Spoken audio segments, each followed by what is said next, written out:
The 2004 tsunami left a wake of devastation that stretched across the Indian Ocean. Hundreds of thousands of people were killed. Many more were left homeless. Poor and isolated communities were left struggling to survive. 4 years later, and tremendous improvements can be seen in many places. Improvements that go beyond repair and restoration and towards building back better for the future. The immediate emergency is over, but UNICEF and its partners remain committed to improving the lives of millions of children across the region. In essence, the tsunami will never end.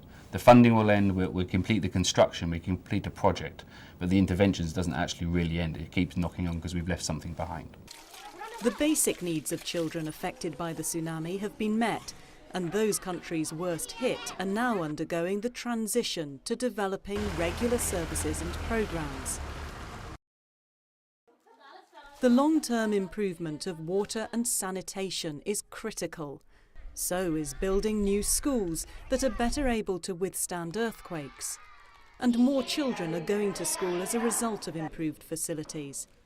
And better nutrition, postnatal care and other life-saving interventions are helping countries move towards meeting the Millennium Development Goal of reducing child mortality by 2015.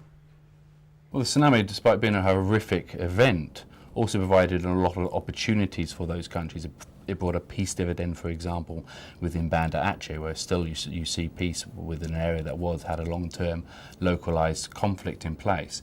It then allowed those areas to be built up as well, to have investments in the infrastructure and the social sectors, more importantly building the capacities of the local level so they themselves then take on programming to the longer term. The response to the tsunami and the lessons learned have changed the way UNICEF deals with such emergencies. It highlighted the need for better coordination among partners and other organisations. It also underscored and contributed to reforms in the way humanitarian relief is administered and delivered. UNICEF and its partners were already active in many of the countries affected.